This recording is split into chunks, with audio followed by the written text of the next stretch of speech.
Ibu, orang tua dari siswa dan anggota KSD dan Rumah D, Pak Wito, Pak Agus, Mbak Ida, Bu Hertin, Meni, dan teman-teman yang lain.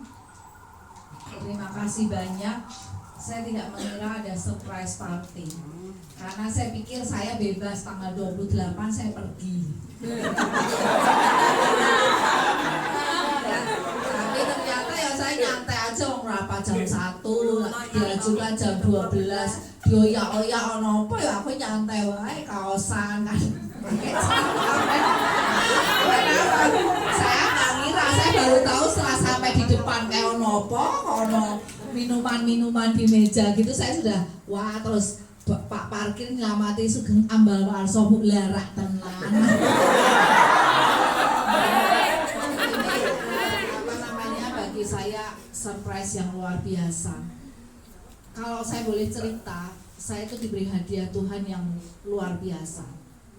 H-1 saya itu tanggal 27 November ya, saya harus mengantar Ariel ke Jakarta. Tapi apa yang terjadi? Saya dan Ariel ketinggalan pesawat. Ya, saya sudah bayar karena itu di reimburse. Saya baru kali ini menjalankan tugas negara, beli tiket sendiri, PP harus bayar sendiri. Ya. Kemudian saya juga yang menyuruh anak saya untuk membelikan tiket. Saya pikir karena saya dengan Yeni kemarin itu berangkatnya jam 8.25, pesawat saya itu juga berangkat jam 8.25 karena Garuda itu hanya 1 kali penerbangan, Semarang Jakarta. Ya. Dan saya baru, padahal saya bangun jam 4 pagi itu sudah prepare macam-macam ya, terus karena berkasnya Ari itu Ari tidak siapkan, sehingga saya pagi-pagi bangun tidur tuh harus siapin berkasnya Ari semua. Kemudian saya sempat nyuci segala itu ya, saya pikir karena berangkat jam 8.25, saya 6:30 dari rumah masih nyanda. Begitu saya masuk Grab, saya buka handphone saya, pesawat saya jam 7:05 ya. Kemudian Mama Ariel saya suruh check in, sudah tidak bisa. Saya sudah pusing, waduh ini kebakar ini tiketnya ya. Terus akhirnya benar sampai sana, saya sudah bingung, saya langsung teleponin anak saya semua. Anak saya bilang, ibu ke counter, siapa tahu masih ada tiket. Tidak ada, hanya ada 1 tiket penerbangan jam 12.45, itu kelas bisnis. Saya tanya, kelas bisnis harganya berapa? 3.300.000 Mutiara. Aku 9 juta jadi tambah 3.300.000, 2 orang sudah 6.600.000 ya.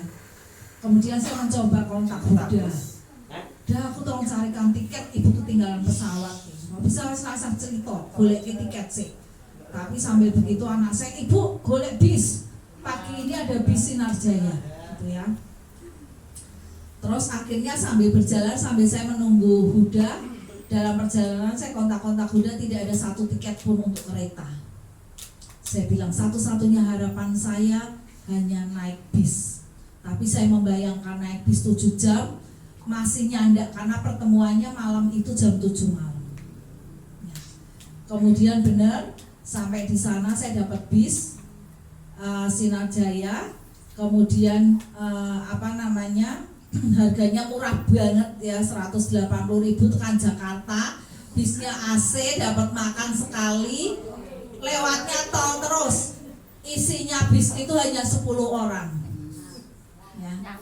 Saya tuh sepanjang jalan itu saya bertanya, Tuhan apa sih kehendakmu, kok aku sepanjang hidup baru ketinggalan kereta, ketinggalan pesawat saat ini ya. Saya lihat ternyata pemandangannya bagus, karena saya baru sekali itu lewat tol. Ya, saya mulai menemukan makna Tuhan. Oh, aku dikei hadiah ulang tahun. Biasa mungkin kan enak-enak tuh di Jakarta tugas negara pakai pesawat. Saya kira rasakno ke numpak bis. Saya dalam hati saya tuh seperti itu ya. Rasakno ke numpak bis suwi banget ya, meskipun lewat tol ya. Tapi saya mulai di situ, saya mulai mensyukuri bahwa oh ternyata mungkin makna Tuhan di sini. Saya bisa melihat, saya penasaran yang di kereta api itu ya, ya, kan ada yang heritage itu yang bekas kereta api itu ya. Nah itu saya bisa melihat, oh ternyata benar, bagus benar gitu ya. Perjalanan sampai sana, saya bilang, Bu, lewat tol panjang atau tol putus? Tol panjang.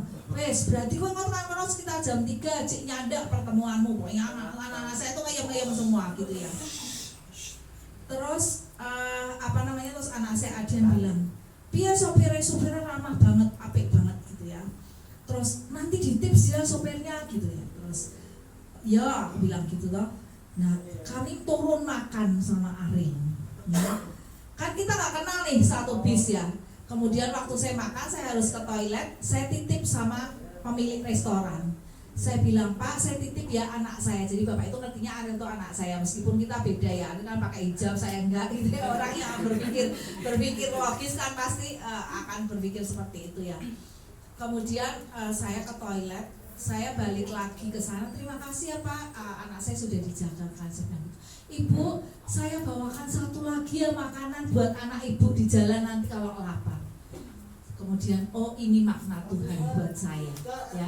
Jadi mengajak orang untuk berbagi gitu ya. Kemudian orang-orang paham. Jadi kami semua membawa Ariel naik, saya Ariel hati-hati itu nanti naik tangga, ini kursinya dan sebagainya. Itu kan saya memandu seperti itu. Oh berarti Tuhan menunjukkan saya biar tahu bagaimana orang-orang nanti untuk bisa bersikap terhadap teman-teman penyandang disabilitas. Itu yang saya. Terus saya sudah diantar, tuh kita diantar terakhir sendiri. Saya tanya sama bapaknya, Pak, bapak ini bawa bis dari Semarang ke Jakarta lewat tol terus, penumpangnya hanya 10. Bapak rugi nggak? Gitu ya. Terus sopirnya bilang, ya enggak kok Bu, wong kita tuh sistemnya gaji. Oh puji Tuhan ya kalau sistem gaji, saya bilang gitu. Nah terus bapak ini nanti pulang lagi ke Semarang. Iya Bu, nanti kami pulang lagi ke Semarang. Oh berarti istirahatnya cuma sebentar ya Pak. Jadi saya bisa ngobrol sama tukang itu. Kemudian saya turun, sopir bisnya itu saya tip karena memang pesan anak saya. Sopir bis, apa yang terjadi, bapak itu senangnya luar biasa. Karena mungkin selama ini nggak ada ya penumpang yang ngantar turun terus ngetips ya, buat mereka itu sepertinya sesuatu yang berharga. Nah ini adalah pembelajaran yang saya dapat, Tuhan kasih hadiah saya yang istimewa di hari ulang tahun yang baru tahun ini. Ya, saya merasakan sesuatu yang nggak enak, capek Ari itu tidur dari bisnya berangkat, bangun makan, habis makan tidur lagi sampai turun, luar biasa ya. Saya yang rosarionan terus kan karena saya takut ya kalau naik darat itu kan, karena saya teman-teman pasti tahu kalau saya pergi keluar kota, saya begitu naik mobil pasti saya pegang rosario itu sampai selesai. Itu juga naik bis, makanya saya masuk ke grup Nasrani, tolong ya doain ini perjalanan darat, saya takut nanti kalau ada apa-apa di jalan. Nah ini adalah bentuk satu pengalaman, satu cerita saya. Anyel memang ditinggal pesawat, tapi wong salahku dewi. Saya tidak membuka, saya berangkat jam berapa dan sebagainya ya. Tetapi ternyata ada makna Tuhan yang sungguh luar biasa, tepat satu hari sebelum ulang tahun saya. Dan waktu di acara rapat itu, saya diem aja, Ariel aja nggak ngucapin selamat ulang tahun sama ibu ngekek deh. Ya.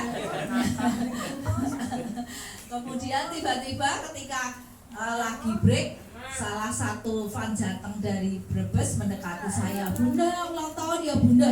Loh kok kamu tahu dari mana, wong Ariel aja nggak ngucapin Bu Novi? Saya bilang gitu. Dari statusnya Kak Ima katanya. Nah terus akhirnya semua mengucapkan selamat ulang tahun. Nah ini adalah salah satu pengalaman yang berharga ya. Jadi ketika kita menghadapi masalah, ketika kita menghadapi persoalan, kita nggak usah cari siapa yang salah. Tuhan ki piye to, aku ki piye to, anu piye, nggak usah ya. Tetap disyukuri saja dalam kondisi apapun. Kita tetap bersyukur pada Tuhan, mencari apa sih kehendak Tuhan bagi kita. Sehingga ya meskipun gelo ya, saya gelo, aduh aku butuh ganti duit sakmono 2.400.000 saya mesti ganti. Saya hanya berdoa, Tuhan pasti kamu kasih jalan ya. Sampai hari ini tiket pesawat PP saja belum dirembes karena saya masih ada masalah dengan 2 tiket itu, karena itu kan tidak bisa direfund, tidak bisa kembali ya, karena kan itu kesalahan dari kami gitu. Jadi ini satu peristiwa yang memang benar-benar bagi saya ini makna ulang tahun yang paling mendalam yang saya rasakan, bahwa ternyata saya masih terus belajar dengan kehidupan ini ya. Kedepannya memang saya masih punya banyak impian. Saya pengen rumah D nantinya tidak hanya khusus untuk anak-anak yang sudah lulus SMA atau SLB, tapi saya juga akan mencoba untuk anak-anak yang sudah berusia 12 sampai 18 tahun ya. Supaya apa? Karena program kerja UNICEF itu masih 5 tahun ke depan dan kita diminta untuk menjadi mitranya, dan Ariel ini adalah tahun terakhir ya. Tahun terakhir Ariel menjadi duta UNICEF untuk penyandang disabilitas. Saya kemarin kaget karena kan kebetulan hotel sama tempat pertemuannya itu berbeda ya, terpisah ya. Ketika saya masuk ruangan itu saya kaget karena yang terpampang di sana bukan foto-foto anak-anak yang lain, tapi fotonya Ariel. Nah ini kan menunjukkan bahwa KSD itu dianggap menjadi mitra yang penting buat UNICEF ya. Itu satu.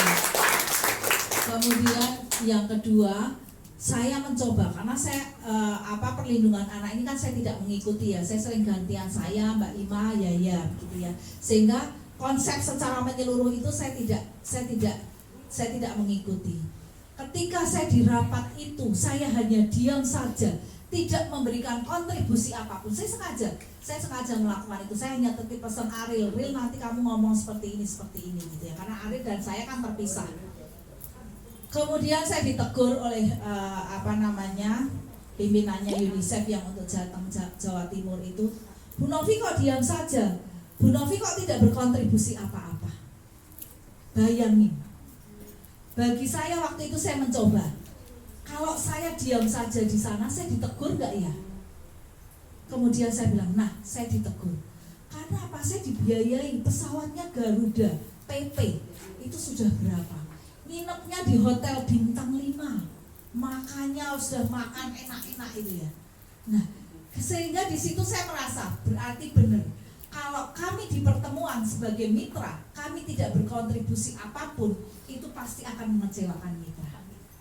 Ya, maka ketika saya dikatakan begitu dengan Bu Naning, saya langsung baik Bu, saya akan masuk ke kelompok. Kemudian sampai ke selesai akhir dari rangkuman kegiatan itu saya menyelesaikan ya, sehingga akhirnya waktu itu saya mengatakan begini. Jadi waktu itu yang datang itu Jawa Tengah, Jawa Timur, Puspeka-nya Bang Odi ya.